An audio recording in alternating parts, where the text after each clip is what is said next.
Once every generation, there comes an event that alters how we perceive our world. That changes our expectations of what is possible. This is not really one of those events. But hey, Toxic Radio has a brand new studio, and that fucking rocks. So join us in celebrating our excellent new home. Toxic Radio. Awesomer than ever before. Wow, that is so a word. Like listening to Toxic Radio? Goddamn right. But don't forget, this is the 21st century. Join us in the social media world. You can find us on Facebook, Twitter, Instagram, and Pornhub. Pornhub? Nah, just kidding. Or am I? Toxic Radio. Get infected. Spring is here. After months of being inside. No, your promo is done. We are finally free to go outside once again. It's about damn time. Make sure to make Toxic Radio part of your fun with the free app. Whether it's mowing the lawn, a round of golf, Oh, what the hell? Sorry. bird watching, or even streaking. Whatever you're doing, make us your soundtrack. Spring is back. Make it toxic.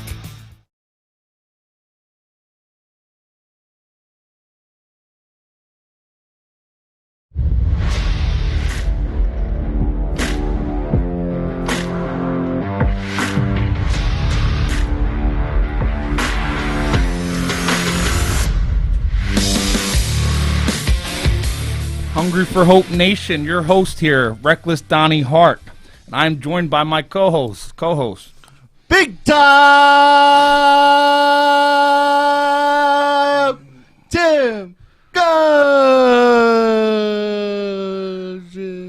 It's the best thing we got going with our show is your introduction, man. Everything else is downhill. And we are joined by our guests, man. We got two awesome people in studio, man. They're with Empowering Cuts, nonprofit, based out of Philadelphia. First, we got Joshua Santiago. Josh. Hey, what's up, everyone? My name is Joshua Santiago, founder of a nonprofit organization called Empowering Cuts. What we do is we travel the country and we provide free haircuts for the homeless. Josh, thanks for being here, man. And you have along with you your cousin, James Terranova. He's also works with Empowering Cuts. Yes, he sits on the board. Yeah, I'm not sure if I should have said something or not, but yeah, I work on the board. Joshua's been my cousin. From my mom's side, we're basically like best friends, and I'm just helping him achieve his dreams. That's all. Awesome, man. How long have you guys known each other? Recently, all life? Yeah, all life. Yes. Yeah, I'm 27. He's 30. 31? 30? 30. Yeah. Throwing your age out there now. 29. Yeah, right? That's awesome. That must be pretty cool to have somebody who's been around your side to see you through like not so good days and the good days and still around. That's pretty cool, right? For sure. Yeah, he's been a rock for me. So tell us about them. We know you do Empowering Cuts, but I want to know more about Joshua Santiago, the man growing up. You're from Philadelphia. Tell us about how it was growing up and what brought you to where we are today. Yeah, so I'm from North Philadelphia, and, you know, my upbringing was pretty rough. I grew up in a household of, you know, it was my dad. He raised me. My mom, she'd been on drugs my whole life, 30 plus years. My dad, he was a functional addict. So it was like my dad was present, but he really wasn't, you know. And even at a young age, I always felt like I had to fend for myself. So at a very young age, I would go out and I would do certain things, and ended up in a lot of trouble, man, in the juvenile detention center my whole juvenile. And when I turned 18, I rolled over to the adult system. And when I turned 25, that's really when I changed my life completely, you know. But my upbringing was pretty rough, you know. It's pretty rough. So you said, you know, you're incarcerated. You were in the system a lot. Yes, for sure. And now, do you think that your purpose in life today? Do you think a lot of who you are today kind of molded during them days that you thought were the worst, and you're probably asking yourself like, why am I here? Yeah, I would definitely say that, because it was a lot of times, man, especially when I was a kid. I just felt like I really didn't serve no purpose when I was a kid, you know, and it just took for me to, you know, grow up and to find my purpose, for me to really know that I, I'm here for a reason, Yeah, that's awesome, man. Now, I've been down that road, incarcerated, man. It's hard. The cards are stacked against you coming out of jail, criminal record. It's hard to find a job. People judge you. You see, obviously you don't go to jail because things are going good. How did you find when you got out of jail? How was life? Did you have resources? How did you get in were you cutting your hair your whole life, or? Nah, so me cutting hair, honestly, is something that I wanted to do since I was a kid. My dad, he would cut my hair when I was a kid because, he couldn't afford to take me to the barbershop, or sometimes he'll take us to the Chinese people and they'll cut my hair for $5 and jack me all up, I've been there in Kensington under the L getting my hair cut. Yeah. Yeah, so that was a rough stop. But my dad, he would cut my hair, and mind you, he wasn't a barber by trade, so he would jack us up. And my brother actually, started cutting my hair, and my brother did way better than what my dad did. And my brother, he was older than me, so that, everything that my brother did, he was a role model. So when he wanted to be a barber, that's something that I wanted to do. When, he would come home with all the flashy clothes and money and stuff like that, that's stuff that I wanted to do because he was my older brother and I thought he was doing the right things, so. Yeah, man. We always wanted to be our older brother. I had one older brother, and that's kind of where my story, my down part of my story started. He passed away, and you lose somebody. Thank you. You lose somebody. I'm sure you can relate. Having a brother, just somebody you look up to. You know how it is. And then once I got him taken away, I had nobody to look up, and when you lose that, you go through a dark place, man. So I'm sure it was good having an older brother teach you, but sometimes it can lead you down bad things too, I'm sure. Yeah, for sure, without a doubt.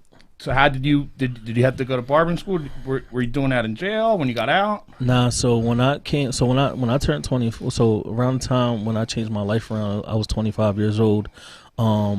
Once again, barbering is something that I always wanted to do. So when I came home, I enrolled into barber school. I came home July, enrolled into barber school in August, started barber school September.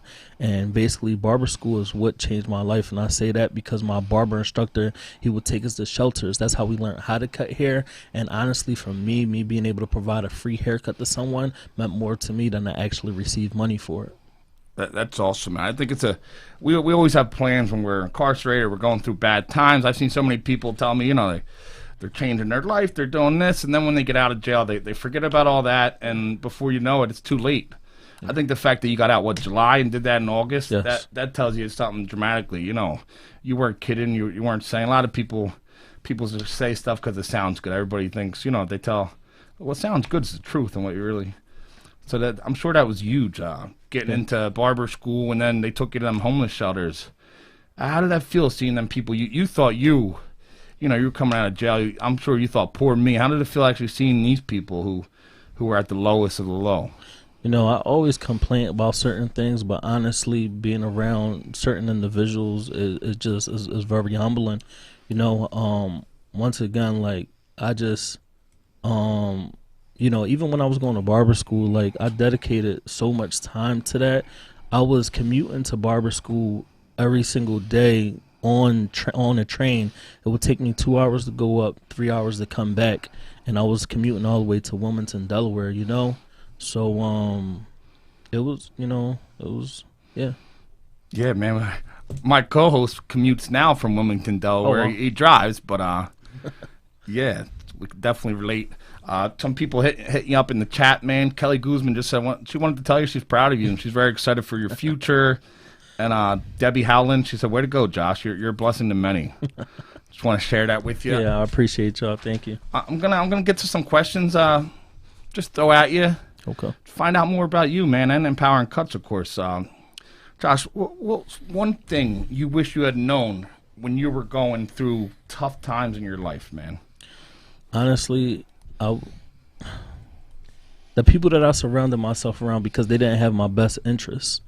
I was in and out of jail a majority of my life because I thought that these people were really my friends, And what I noticed was that I was the one that was always getting locked up and they weren't, you know? So I was always in it for myself. But I just feel like, you know, when you live a certain lifestyle, that's just what it is, you know? And it's crazy because when I was living that lifestyle, something that I was extremely afraid of was me actually getting caught up for something and knowing that I won't tell, you know? So like, you know, it's just, it comes with it, you know? So I'm just glad that, you know, that's completely over. And, you know, I would never in life even think about doing anything to jeopardize anything that I got going on, you know? Yeah, and you brought up something, man, which I think I've been there. And I think the lowest form of people are the people who, you know, they get in trouble for stuff they did, man. You're out there selling drugs, committing crime. I was involved in it. And then instead of facing the music like a man, they tell on people. They are the worst human beings. They aren't redeemable. You know, so that says a lot about your character, that you had that mindset, you know. Yeah. Not saying, you know, it doesn't make somebody a gangster. So it just makes some person like, hey, even when I messed up, you know, I messed up, but you know, I do life in jail before I went home for, you know, even telling on somebody for a parking ticket. That's just not how I was raised.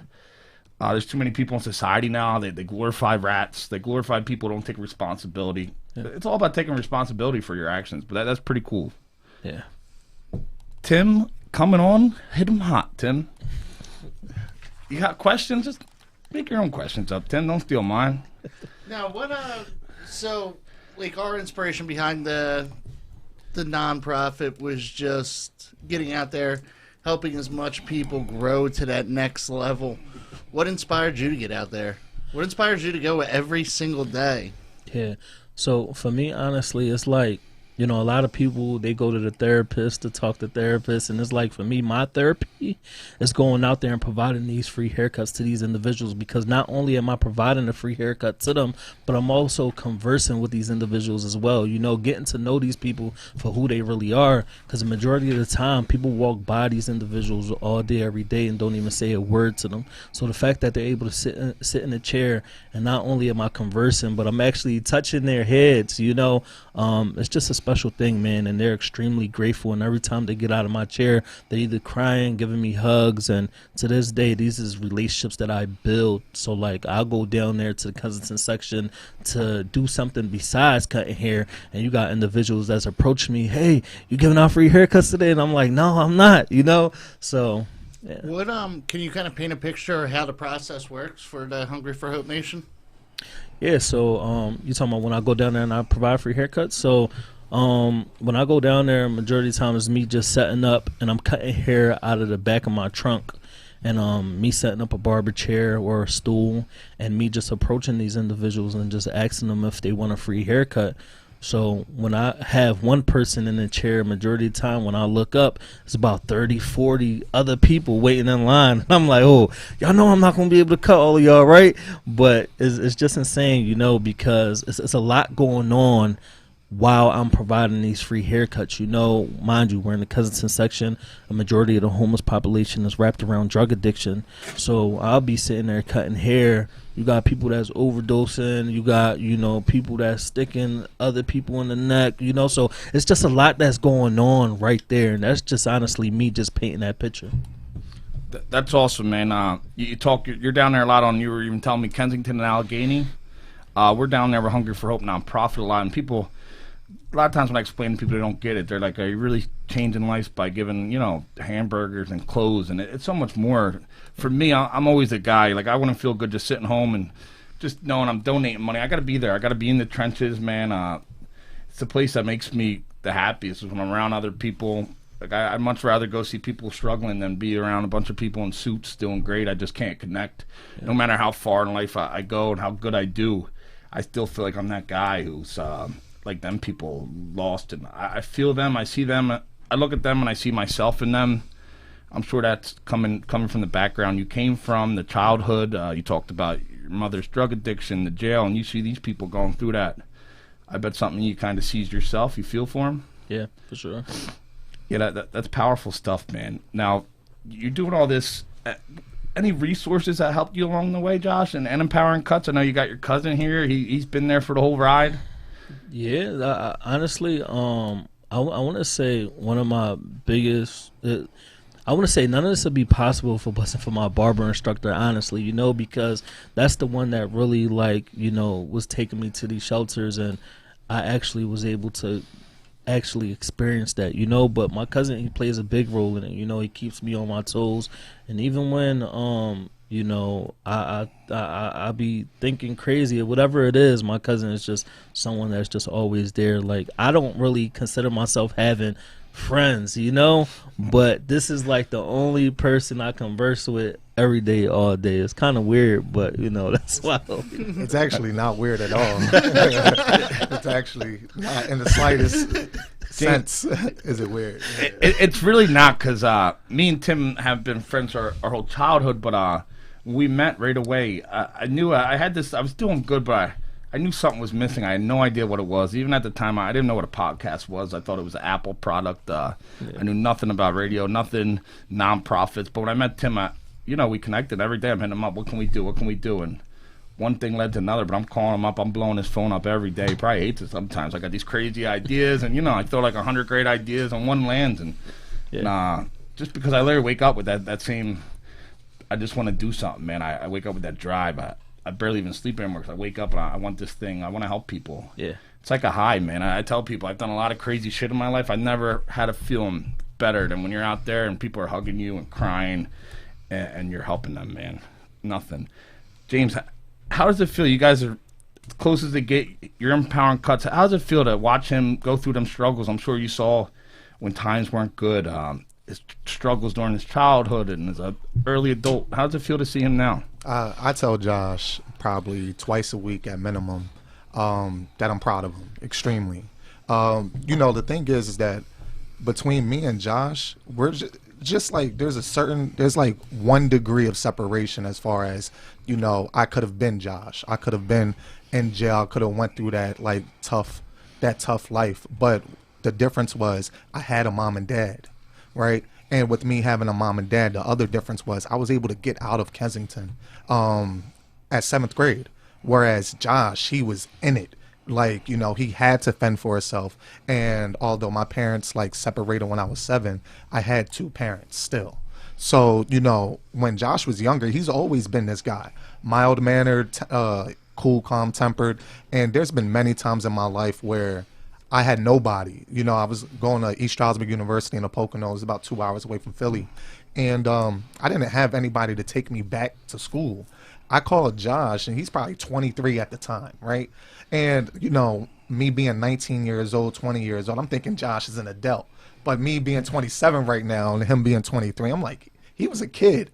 And, you know, he was able to make a phone call within 30 minutes and take me home. When I was a kid and I had messed up clothes, I would wear his state property clothes to school, you know, and he's 3 years older than me. So, like, Josh has always been, like I said, that rock. So for me to see Josh be in and out of juvenile detention centers as a kid, he was always a great person to be around. It's just that, you know, I was looking up to him, and I was looking up to him from the person that he was, and he was looking up to his brother from the person that he was. And his brother is not a bad man, but, you know, I was getting the good side of Josh because I wasn't out in the streets with him, and Josh was getting the rougher side of his older brother because they lived together. So, you know, all in all, I say that I'm extremely proud of him. I love what he's doing, and, you know, I tell him all the time that, like, my passion is not his passion. My passion is to help him achieve his passion. So that's just pretty much what my role is. Like, I love him to death. He's like a big brother, and, you know, I'm proud of him. That's awesome, man. You brought up a great point too, James. I think people get caught up when they see somebody's in jail or they have a criminal record or they did some bad things. They automatically think must be a bad person. But like even during my dark, it wasn't I was bad. Sometimes if you grow up around wolves and you start howling, how are you going to get mad at somebody, honestly, when that's all they know? You're a product of your environment. You hear that so much. Today I try to make my environment a product of me, but there's so many people, and people don't realize they look down upon them because these people are caught up in the system, and they don't realize these people grew up around that. Yeah. Their friends, their cousins, their uncles, their dads, their moms, that's all they did, that's all they know. Nobody ever gave them a chance, a fair shake at life. So many people, they have so much great potential.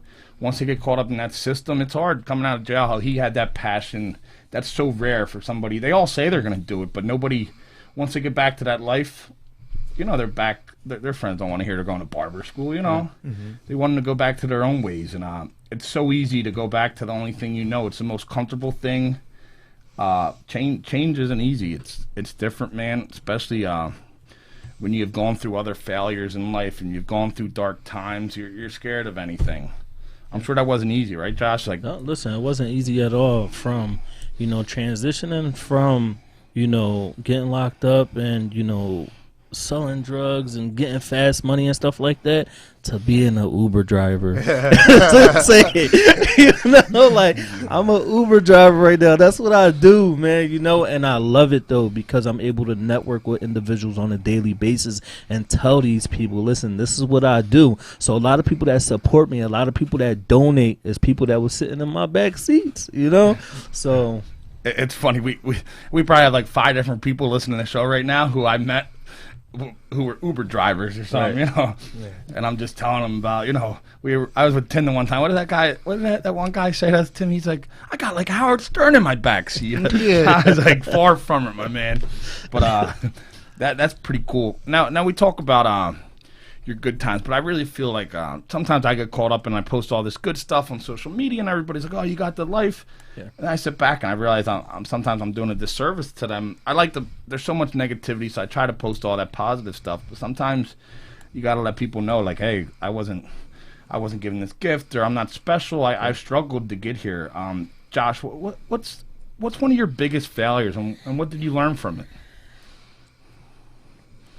Honestly, I want to say me being incarcerated for as long as I was, Once again, I've been getting locked up since the age of 13.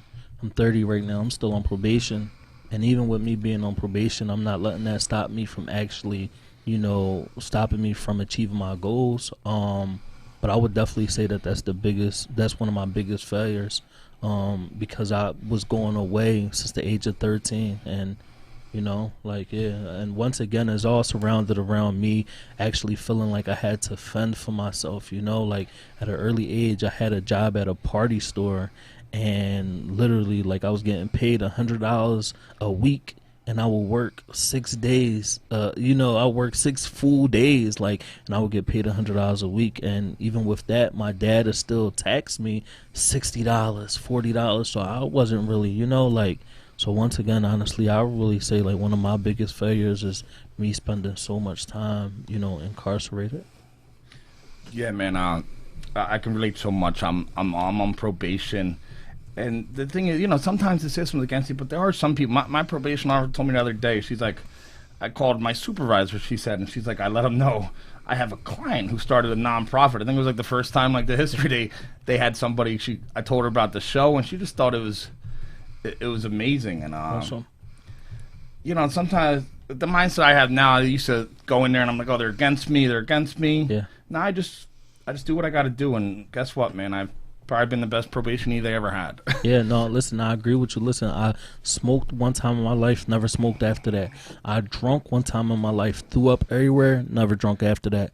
So for me, honestly, I honestly think that I stood in that right path of not doing anything on that, because I've been on probation. And if you give a hot yarn, you're going to jail, So honestly, I think that that's the only thing that really saved me, for real. So it's the goods and the bads for sure, Yeah, and that's when you hit that point. I think we're similar where you get to that mindset, that point in your life, man. I will do anything within my morals to stay out of jail. I'm not. They say don't do drugs. I won't even.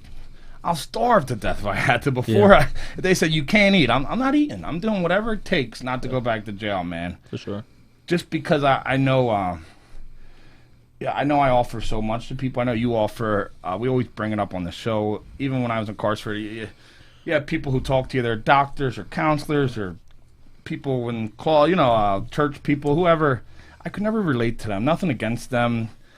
I don't know if you had the same problem. I could relate to somebody like me. Yeah. Somebody came in and they tried to tell me, first thing I want to know about them, like, what did you go through? Yeah.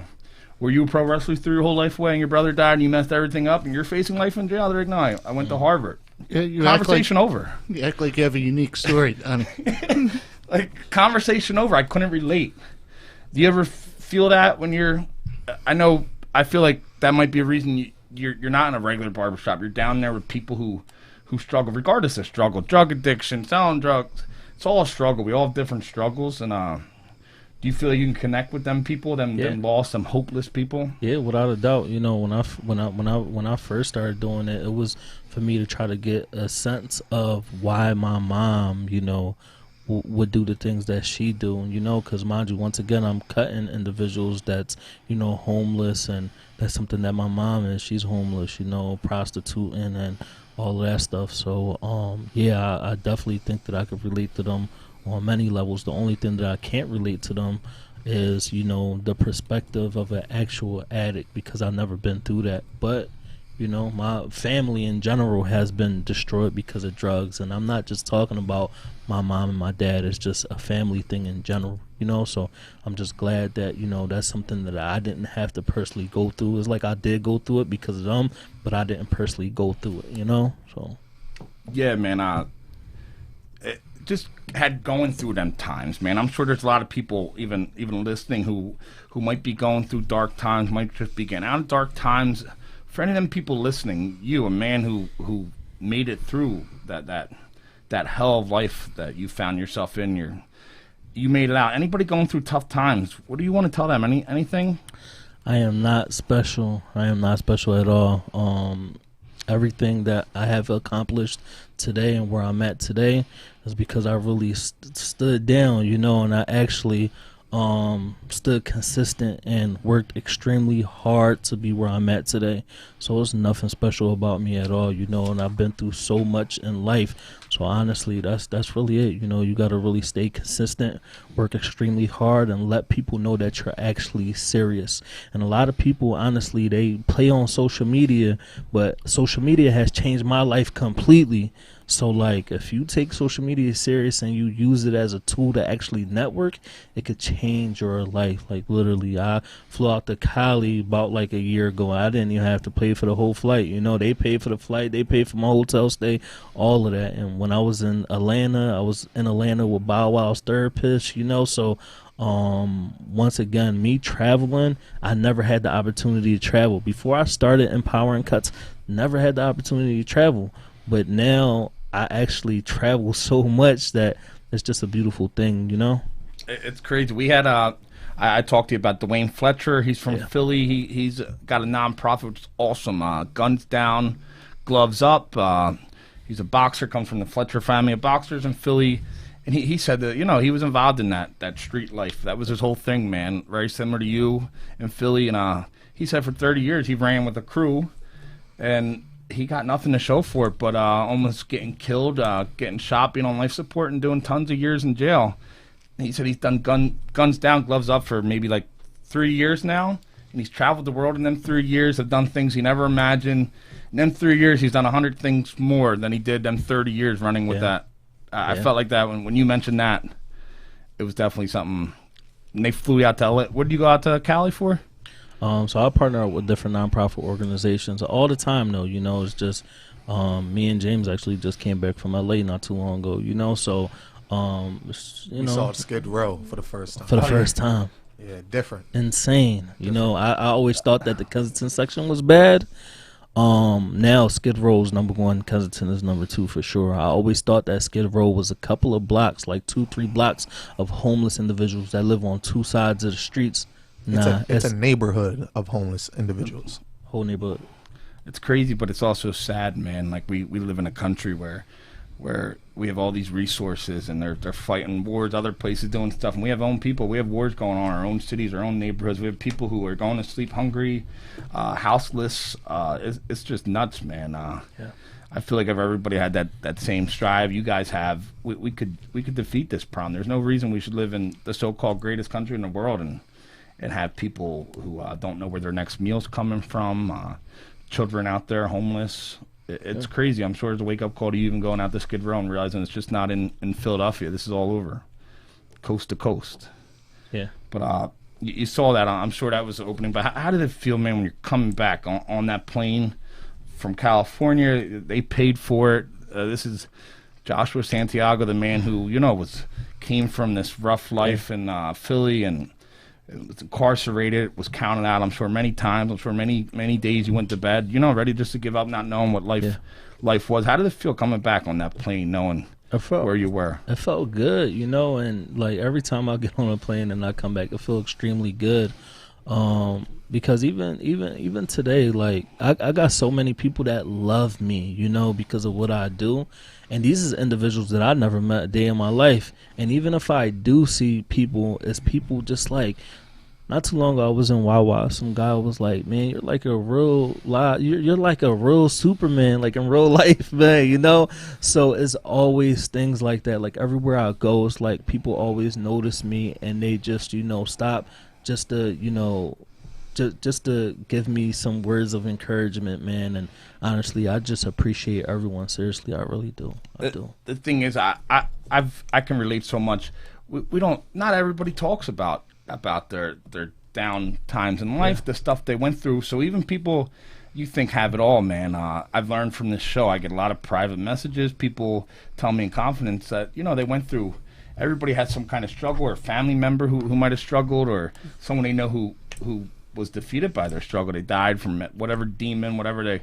So when they see somebody who has every right to, given up and done whatever, life gave them a bad hand, they went to jail, whatever, and they refuse to give up and they're actually doing something positive. I think that inspires people, man. That's what keeps me going, man. I get these messages and it makes me get out of bed a little earlier with a little pep in my step and refuse to give up. Yeah, no, I can relate to that. Listen, my DMs, my Instagram, my Facebook, my TikTok literally goes crazy all day, every day. I cannot keep up with it. I need to hire somebody. So if somebody looking for a job, come holler at me. How can they? Your Instagram's pretty hot. Check that. How can they find on your Instagram again? My Instagram is empoweringcuts_, but it's empowering cuts on everything though. So it's empowering cuts, Instagram, TikTok, Facebook, all of that. Yeah, I came across actually. We got one of my best friends, guy whose family almost was one of the main reasons I'm here today. They gave me hope when I lost it. His mom, John Pastor, he owns Bean the Bean Coffee, and they did something with you. And I saw these videos, and I hit him up right away. Who is this dude? And he told me he was like meeting with you that week, and I just looked in the, and then when I was done, I hit him up, and I just said one thing to him: he's the real deal. I pride myself in knowing bullshit. I turn down. I say it all the time. I turn down. A lot of people had huge followings, millions of people. They're whatever YouTube famous, whatever you want to call it. And I talked to them. I wasn't feeling it, and I just passed. I don't compromise my integrity or how I feel for the show. It's my show. At the end of the day, I can decide. Views isn't all we're out for. And I felt you were the real deal. I felt you backed up your message, and you weren't kidding. Yeah, no, and I appreciate y'all having me, seriously. And when I mean I'm extremely serious about what I do, I literally in life can't see myself doing anything else but providing free haircuts. That's it, So what were some of the best resources you got along the way when you were starting up Empowering Cuts? So I would just partner up with just anyone. When I first started Empowering Cuts, I would literally partner up with anyone, just people with ideas. So like, not only are we providing free haircuts, but I got this small group of people that want to do a feed-in. So not only were we providing haircuts, but we're doing a feed-in as well.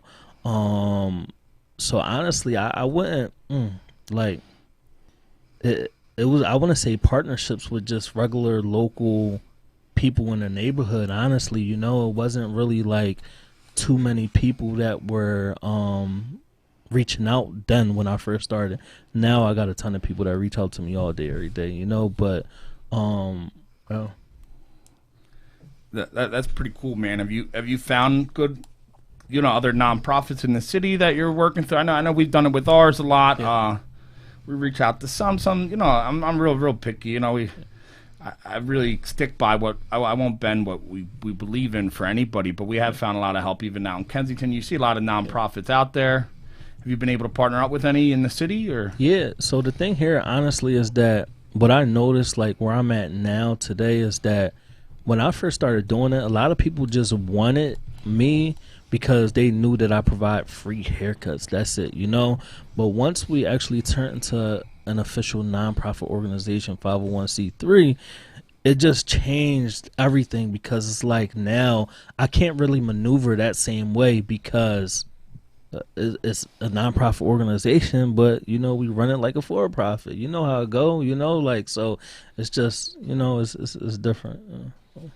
Yeah, so just to add on to that, when Josh first started, it was like basically what he was trying to say was a lot of people were asking him to work with them, but it wasn't a partnership. It was like it was their event, and they were adding that they were giving the free haircuts when it was actually Empowering Cuts. And he was traveling to Jersey, like all over Pennsylvania, doing these events, thinking that he was getting something out of it, and he wasn't. He was wasting time, wasting money, and there was no growth there. Yeah, I did come over, no matter where you're in, even the nonprofit, people say they're doing good. A lot of people just say it. It sounds good. Who wants to say, no, I'm nonprofit, I'm really a scumbag who's just looking to take advantage of people. Nobody's ever going to tell you that. I never met somebody who says that. But actions speak a lot louder than words. And you guys don't look dumb. I'm sure after a while you can tell when somebody's in it for the right reason. But I'm sure you had some bad experience. But throughout life, man, I know you have James here. He's influenced you, been around you. What people have influenced you, Josh? As I said, my barber instructor for sure. Homie of mine named Darren, which that's really the person that actually taught me how to cut hair. At a place called Chosen 300 in Philadelphia. Yeah, I've done some work with them. Yeah, Chosen 300. Yeah, I've been there on Spring Garden. I fed some homeless there. Yeah, amazing. Awesome people. I love that pastor. They've been around forever, and they actually just opened up a location in West Philly. I didn't know if you knew that or not, but they got 2 locations now. That's awesome, man. I just showed up there out of nowhere to help when the pandemic first started, and I brought them some supplies and stuff, and they treated me awesome. Them people are really doing great things, man. Yeah, no, they are for sure. And I want to say my cousin, my cousin, definitely, for sure. Like, got to give him the credit, because as I said before, he keeps me on my toes all day, every day, seriously. And, love this guy to death, man. Yeah, that's awesome, man. That's funny. You brought up Chosen 300, though. I kind of forgot. I did read, I think, that you were with them. What's the name of that pastor there? The guy who runs it, or? Brian Jenkins. Brian Jenkins. Yeah, he's the guy I met. We were up there, what's it on, like 11th and Spring Garden or somewhere? Yeah, like I think 13th. Yeah, 13th. and it was during the pandemic, so we make all the food inside, and then all them people had to line up outside. And I've done a lot of stuff with homeless, but this was during the pandemic had started, and I remember, like, the biggest thing coming across, leaving that. I remember I was leaving to get to the car in the parking lot, and people were out there, like, waiting, people we fed, and they just wanted to come up and thank me. And I'm looking at these people, and they were like normal people. I'm thinking, sometimes you put a picture in your head of who's in need, but especially when the pandemic started, these were like normal people that could have been me. Yeah. People who worked under the table, they lost their job, and everybody, sometimes you're just a check away from being that person. Yeah, and even with the pandemic, honestly, and a little bit off topic, but when I'm cutting hair, a lot of them individuals that's in Kensington that got that PUA money literally say that that's the worst thing that ever happened to them, because them $20,000 that they came across or whatever it is blew that in 2-3 days, especially when they were living that lifestyle, so a lot of individuals that I converse with are individuals that are like, man, listen, that's the worst thing that ever happened. Now, if say you were stepping into my shoes right now, you were interviewing you, what question would you ask yourself that we didn't ask you yet? That's a good question. Maybe James can help you out a little. Please do. Please do. I was thinking. James, you've been around them for so long. You know more. I can only read so many articles about them and check the social media and hear from people. You've been there through it all, man. Is there anything you personally would ask? You saw Josh come from this broken home, come from the streets of Philly, against all odds, man. Go to jail. Everything was set up for him to fail, and somehow he didn't. Like I said, against all odds. So you've seen it. You feel like somebody who's lived through the dark times and the good times, the best person to talk to. Mm-hmm. Anything you would ask him? I just need like 10 seconds to really think. That's a deep question. That's a deep question. Definitely a deep question. You said We what? we get deep on Hungry Nah, for Hope, nah, man. I I'm a love it. philosopher. I love I it. can barely read or write, but I can fucking ask questions. I don't know why. I don't know where I'd pick that up. Maybe jail. I don't know. I would ask my cousin, when it's all said and done, how would he like to be remembered? Like what would he want his legacy to be? Because right now he's in the infant stages of his nonprofit and his life's mission, right? So, to give it a broad perspective, like what would he want people to remember him for? Josh, 20 years from now, somebody brings up the name Joshua Santiago. Yeah. What do you want that person to say? What do you hope they say about Joshua Santiago? Oh man. Oh man. That's something to think about. A lot of people love me, and then you got some people that just dislike me, for their own reasons. But something hard, man. That's kind of a hard question to answer right now. You still got many years. That question sure. can change, but just me knowing your story, I would just think they would say you're a guy who, like I mentioned, had every reason to give up, man. It's like that's why I tell you, when these people get down on people, I'm like, you don't know what they've gone through. Like, they have every reason to give up, man. Even I remember sitting there in jail, and I went from living my dream, like all within a year before I'm doing pro wrestling. The only thing I ever wanted to do my whole life, I could feel I'm about to be big time. I feel like everything I ever wanted, it's going to be mine. I had a great brother, everything. And then a year later, brother's dead, wrestling's gone.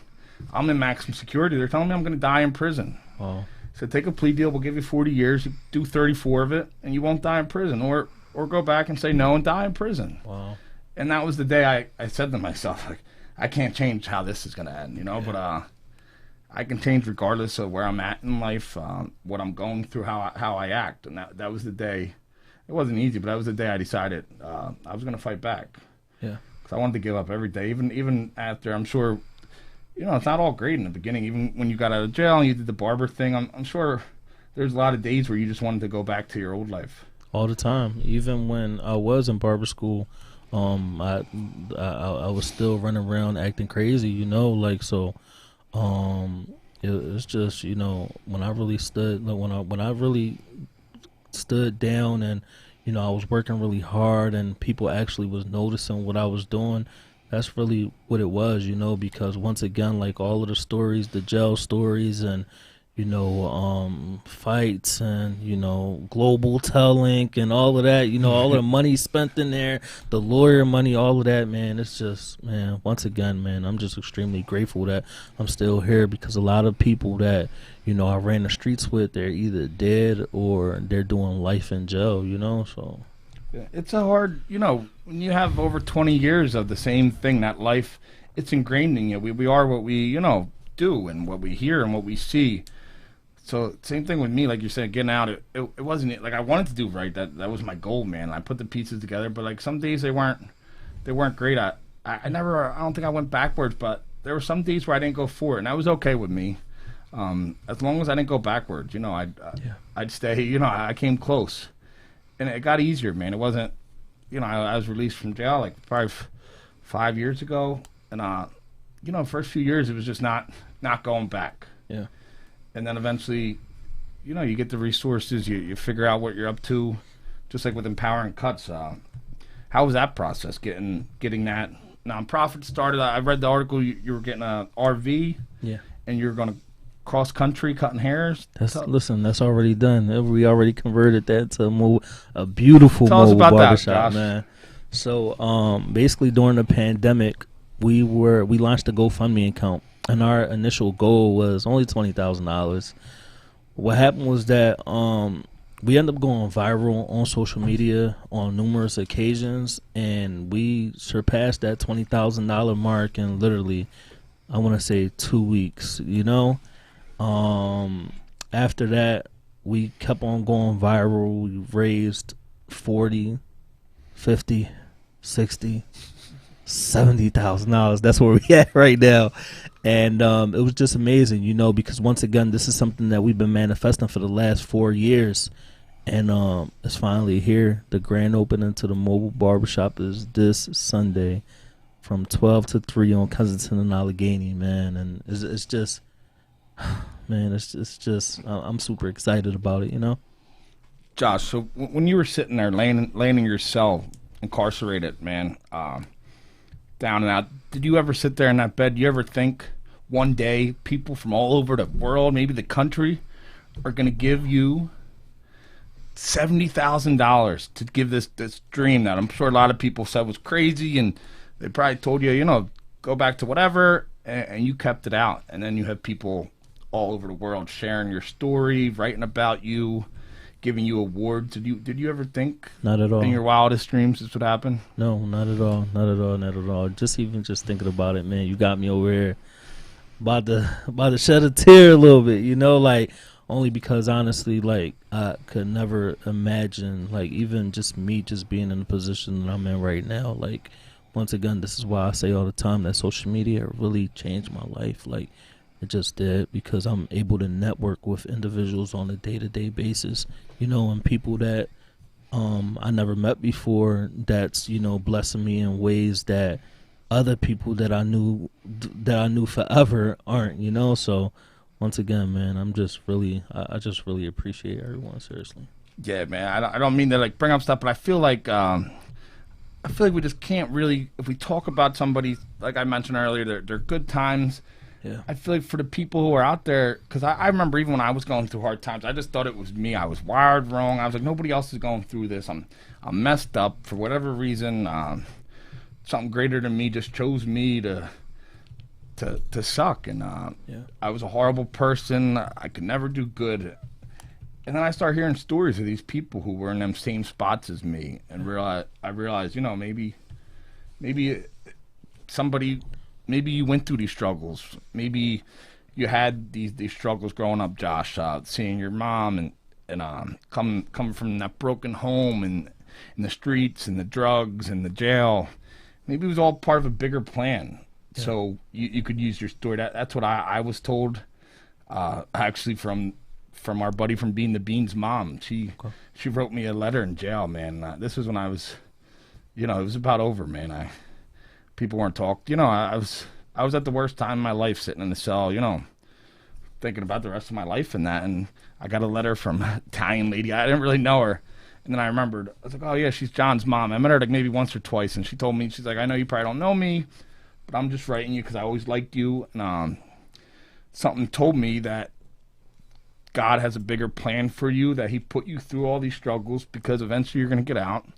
And you're going to use your story, and you're going to be out there helping people, and I'm going to be there with you. Wow. And I crumpled that letter up at first and threw it back. You know, I was in a bad place, and then she wrote another one and another one. And I started believing these crazy tales. Yeah. Because I had nothing else. You know, what else? And that was 6 years ago. And 2 months ago, I was with her in Kensington helping life side by side, you know. Yeah. Me and this little Italian lady on K&A feeding people. Basically what she told me in this letter 6 years ago. Wow. If you don't believe in something bigger, you know, that's what our show's about. Sometimes we give up on ourselves. We're hopeless. We don't believe in ourselves, and we just need somebody else there to reach out and pick us off the ground. I feel like that's what you're doing, helping these people, you and James. And people are going through the hardest time. They just need somebody that cares, to know they're not forgotten. I feel like that in Kensington, I'm sure you can see that these people feel like they're forgotten, right? Yeah, for sure. Can I actually add something to Jump that? in, James. You know, one thing that I've learned with him just interviewing the homeless is that they're really like us. And it sounds weird when you really say it that way and you really internalize like the words, because of course another human being is like another human being. But like a lot of people look at homeless, like he interviewed I think it was a lady. It was a gentleman. This is a couple years ago, 3 years ago. He had a 5-year plan. I don't know anybody else I ever met in my life, unless they were otherwise told to do so, that had a 5-year plan. And his 5-year plan revolved around panhandling, right? So, these homeless individuals, they have goals, they have needs, they have wants, they like the Eagles, they like, sports and music and all of that. But just like what I said, I was 1 degree away from being Josh. Me and Josh are 1 degree away from being homeless, and anybody can go through that. Or 1 degree away from going through, alcohol abuse or, drug abuse, drug addiction. So, I guess what I would say to that is like, these homeless individuals out here, they really deserve the attention that Josh is giving them. And you can actually see that, like, they really look at him like a messiah almost, because it's kind of like, yo, like he's coming out there 3, 4, 5 times a week, and they know him over years. So, I guess that's the thing that I've learned, because, growing up in Kensington, like, because that's where I actually grew up at. Growing up in Kensington, you'll get asked, oh, can I get $1 or, something from 10 homeless people in 5 minutes. And, you program that into your mind like, yo, listen, I don't even want to talk to these people.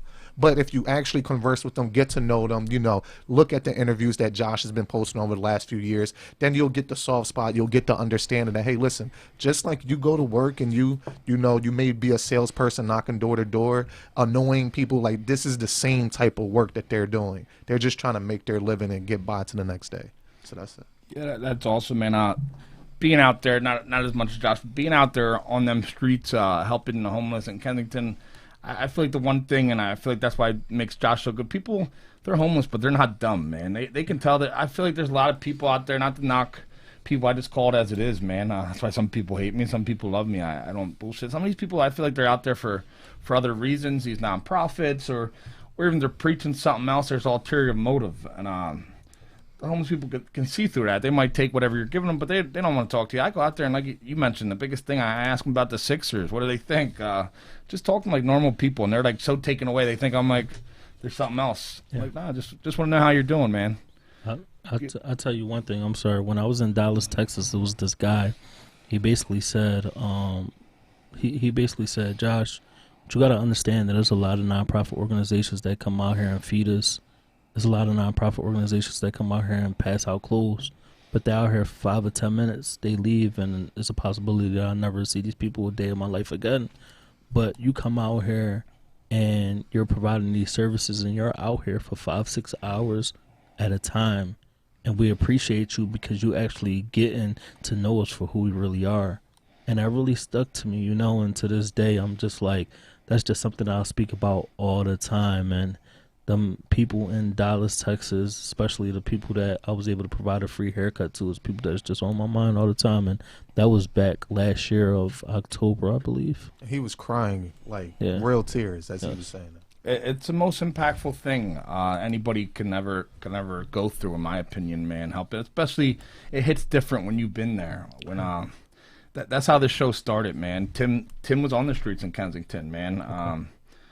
Homeless, doing drugs, overdoses, near death many times. Same time while I'm over the bridge in Philly, threw my life away. Yeah.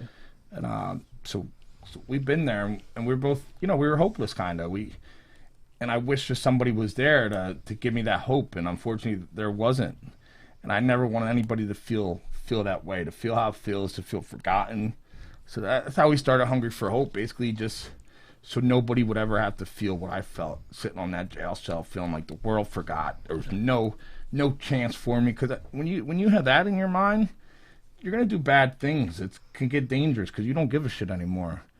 People are going to get hurt. You're going to get hurt, and bad things are going to happen when people have nothing to live for. Yeah. So you out there, man, you definitely give these people hope, I feel like. And like I said, that's what our show's all about. It's about hope. So, Josh, I got to ask you, what does hope mean to you? Honestly, I believe hope is everything that I'm built on today, I wouldn't be where I'm at today if it wasn't for hope. Because that's something that I just held on to for so long. Like, to me, honestly, I always ask myself, how can I, I always ask myself, like, does it really make sense that I'm going out here and providing free haircuts? Like, does it really make sense? And when it started to make sense, I'm just like, you know what? Like, literally in life, I can't see myself doing anything else but this, you know? So I want to say everything that I'm doing, empowering cuts in general, is just built on hope, you know? It's definitely built on hope. That's amazing. James, I got to ask you the same question. James, what does hope mean to you? Hope means life. You know, if you don't have hope, then you just don't have a life worth living, or you don't feel like you have a life worth living. So to me, hope means life. I feel like if you have hope, then you get up every day, no matter how dark the times are. It's just kind of like, you know, I tell myself whenever I'm going through a dark time, like, listen, I've came too far. Even if I have a 10-step plan and I'm on step 1, if I'm going through a dark time that early in the process, I came too far. You feel me? To quit, to allow to consume me, and for me to lose hope. So for me, hope just means life, and it just like signifies that pursuit of the goal, whatever the goal is. Awesome. Now, Tim, my co-host, Tim, you've been out there on them streets of Kansas. You've been there with me now, helping people, which I think is amazing. Watching Tim out there, and you know, it's not easy going back. Like, even when I got out of jail, last thing I wanted to get away from my past. That's why for years I didn't talk about it. I hid it.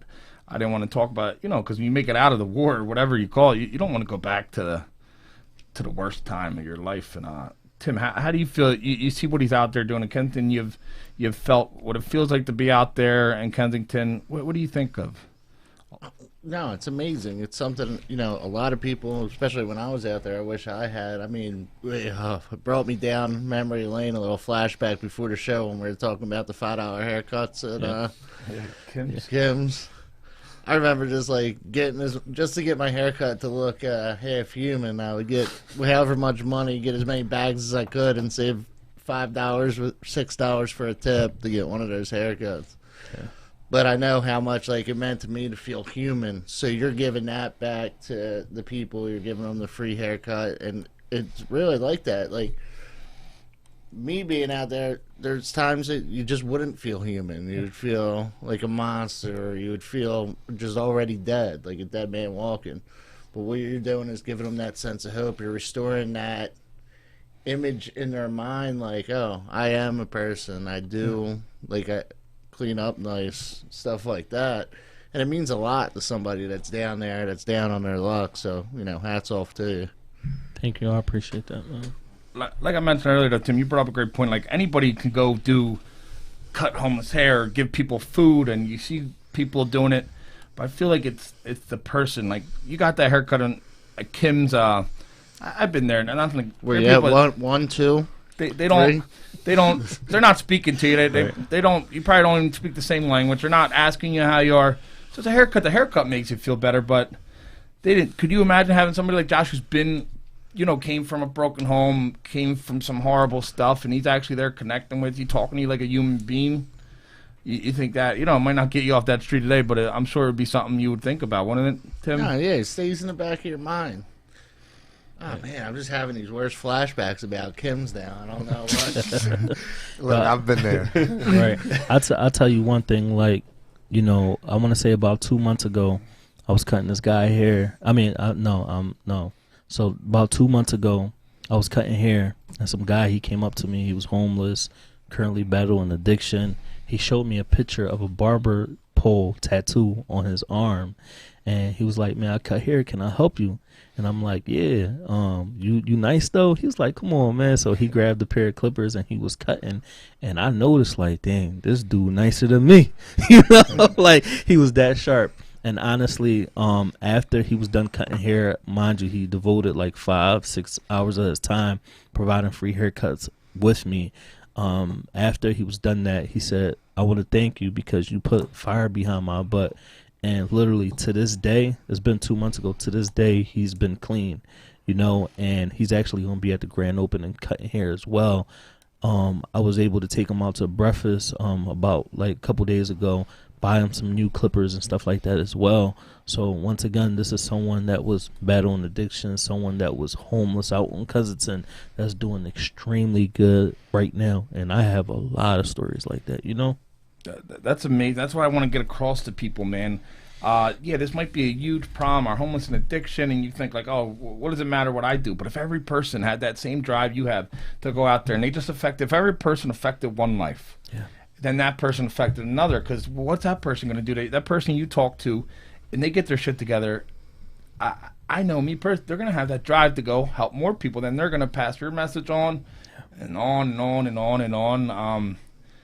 This is something we can definitely take a crack at, man. We need everybody to help people, man. We all can't come together, put differences aside.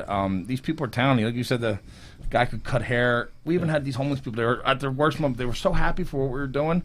I had a guy pull out money. This guy's homeless, wearing like business. Pulled out the couple dollars he had, and he wanted to give it to us. Can I donate this to you guys? He's homeless, living on the street on K&A. Yeah. And we're giving him stuff, but he was so grateful. And he kept on asking. I was like, no, get away from me. Yeah. But there's people that always want to donate. I'm out there cutting hair. There's people that literally throw money inside of my trunk. And I'm like, I don't want that. Your money is not good, you know? And they throwing money in my trunk. And, you know, totally understand. So you mentioned, before we get out of here, you mentioned you got an event. Tell us about that real quick. Yeah, so the event for the grand opening of the mobile barbershop will be this Sunday, May 2nd, from 12 noon to 3 p.m.